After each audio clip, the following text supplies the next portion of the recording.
भाग्य में न लिखा हो सुख तो शंकर भगवान दे सकते हैं। भाव्यू मेट सकहीं त्रिपुरारी। अच्छा, ऐसी ऐसी युक्तियां। आप शंकर जी की बात चली तो एक बात सुनाऊं। काशी में एक ब्राह्मण थे, उनके संतान नहीं। ब्राह्मण दंपत्ति ने तपस्या की, भगवान शंकर प्रसन्न हो गए। क्या चाहते हो? महाराज आपकी कृपा से सब कुछ है, पुत्र नहीं। शंकर जी बोले पुत्र दो तरह के होते हैं, सुपुत्र और कुपुत्र। किस तरह का चाहते हो? कुपुत्र की उम्र लंबी होगी पर जीवन भर दुख देगा, सुपुत्र की उम्र कम होगी पर तुम्हें सुख देगा। ब्राह्मण ने कहा सुपुत्र ही दे दो। अब शंकर भगवान ने कैसी परीक्षा ली, बोला अच्छा पुत्र होगा, 5 वर्ष की उम्र रहेगी। अंतर्धान हो गए शंकर जी। अब ब्राह्मण सुखी भी और दुखी भी। बालक का जन्म उम्र पता थी, इसलिए परेशान। 1 वर्ष, 2 वर्ष, 3 वर्ष, 4 वर्ष, बालक की उम्र में 1 वर्ष शेष रहा। एक ज्योतिषी से पूछा कुछ हो सकता है? ब्राह्मण देवता ने कहा किसी सिद्ध संत का आशीर्वाद मिल जाए। तो सिद्ध संत कहां मिलेंगे? ब्राह्मण ने कहा इस झंझट में ही मत पड़ो कि कौन सिद्ध है कौन नहीं है, तुम तो सबको सिद्ध मानना शुरू करो, कोई ना कोई मिल ही जाएगा। संत संत हैं, बस ठीक है। और तुम सब में भगवान के भाव से प्रणाम कराओ बालक को। ब्राह्मण ने गंगा जी किनारे काशी में कुटिया बना ली, पुत्र को लेकर रहने लगे। जो रास्ते से निकलता बालक उसी को प्रणाम करता। नर नारी निकले जिते युवा वृद्ध अरुबाल, गो गजबाज अनेक पशु सूकर स्वान श्रगाल, आवत देखे दूर ते जोरे दो हाथ, पुण्य प्रणाम सबको करत धरि धरि मही में मात। हथेलियां कड़ी हो गई, सिर पर चिन्ह बन गया। लेकिन भगवान की लीला बड़ी विचित्र। जब बालक की आयु में रहे 3 दिन शेष, बड़े भाग्य से तेहि मग सप्तऋषि की ओर प्रवेश। सप्तऋषि निकले, मुनिमंडल को मही में पर के दुज बालक दंड प्रणाम किया।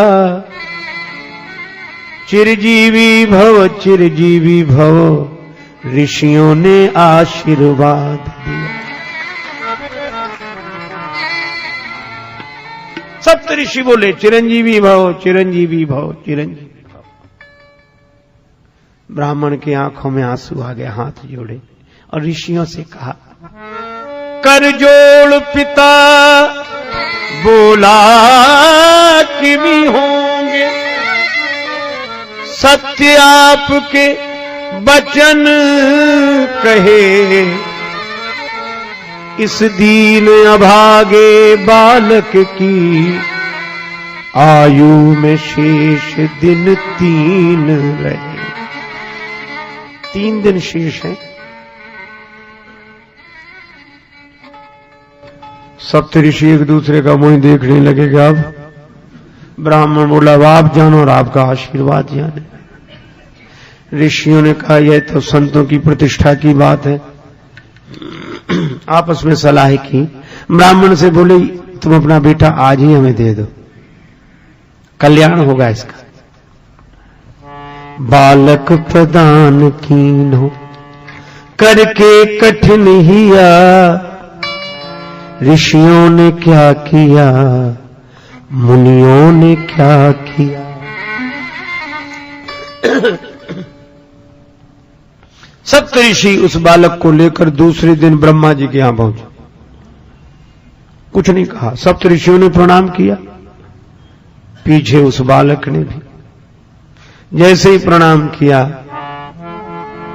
तो ब्रह्मा जी भी बोले चिरंजीवी भव चिरंजीवी भव।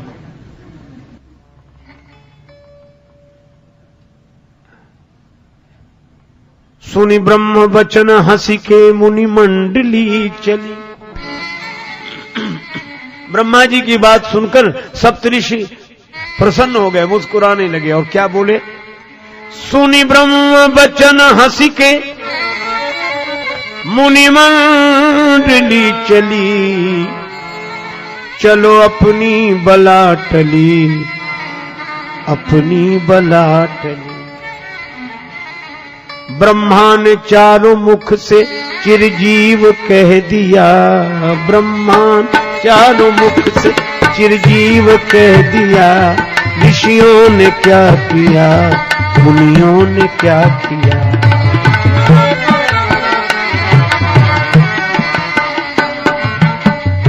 ब्रह्मा जी बोले क्या बात है। सप्तऋषि बोले इस बालक की आयु में 2 दिन शेष हैं, 2 दिन। ब्रह्मा जी बोले हम तो आशीर्वाद देकर फंस गए। सप्तऋषि बोले ऐसे ही तो कल हम फंस गए थे, लेकिन आज हम मुक्त हैं। क्यों? लोग कहेंगे सप्तऋषि झूठे, तो हम कहेंगे ब्रह्मा जी झूठे। तो सप्तऋषि झूठे, ब्रह्मा जी ने भी कहा।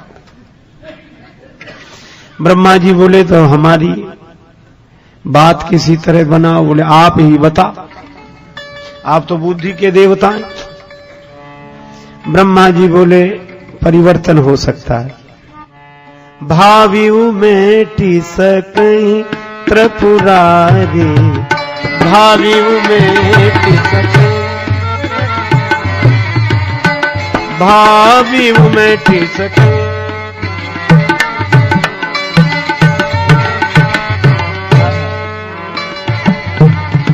मेटि सकहि सकहि सकहि। भावी शंकर जी मिटा सकते हैं। वहीं चलो।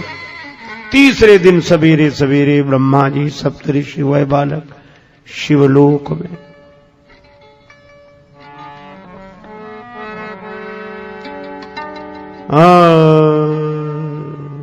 प्रातः काल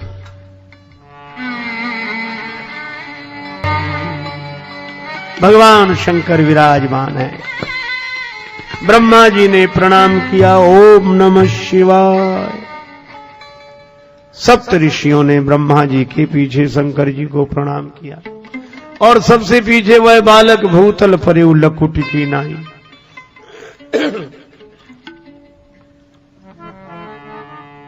शिव ने विनीत हंस के मुख पंच से कहो, चिरजीव सुत रहो, चिरंजीव सुत रहो। अब तो ब्रह्मा जी खुश हो गए, कब हमें भी कोई डर नहीं। ब्रह्मा का भार भोले बाबा ने ले लिया, ब्रह्मा का भार भोले बाबा ने ले, भोले बाबा ने, भोले बाबा ने ले लिया। ऋषियों ने क्या किया, मुनियों ने क्या किया। शंकर जी बोले बात क्या है? कहा आप जानो, 1 दिन बचा है इसकी उम्र में। 1 दिन शेष है। किसका बालक है?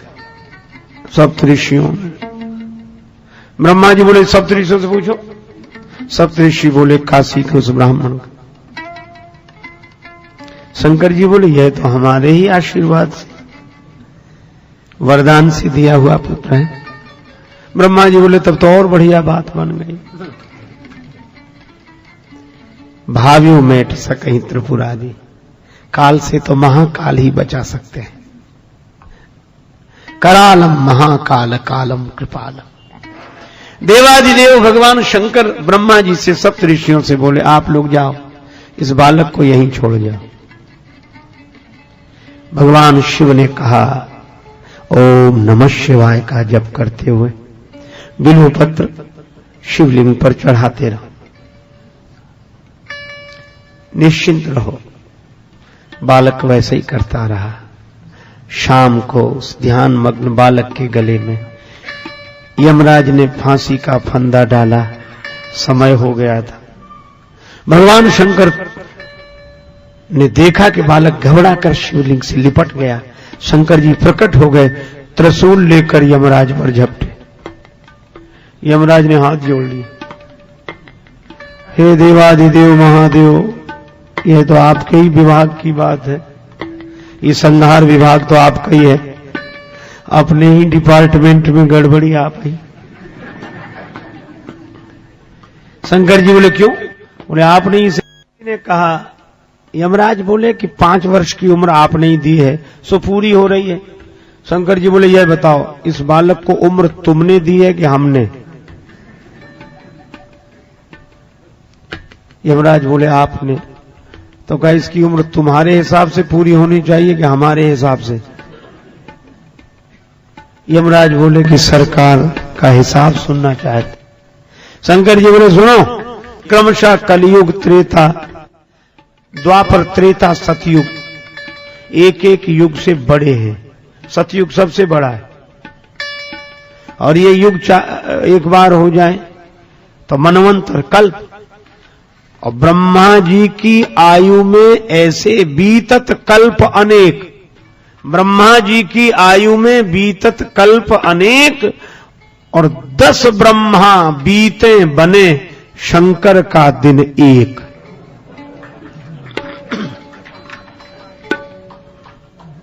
ऐसे दिन के मास गिन, ऐसे दिन के महीने बनाओ, और मासों के पुनि वर्ष, और ऐसे 5 वर्ष रहे बालक सुखी सहर्ष। यमराज ने कहा कि प्रभु, जब आपकी एक दिन में 10 ब्रह्मा बदल जाते हैं तो यमराज कितने बदलेंगे इसे? और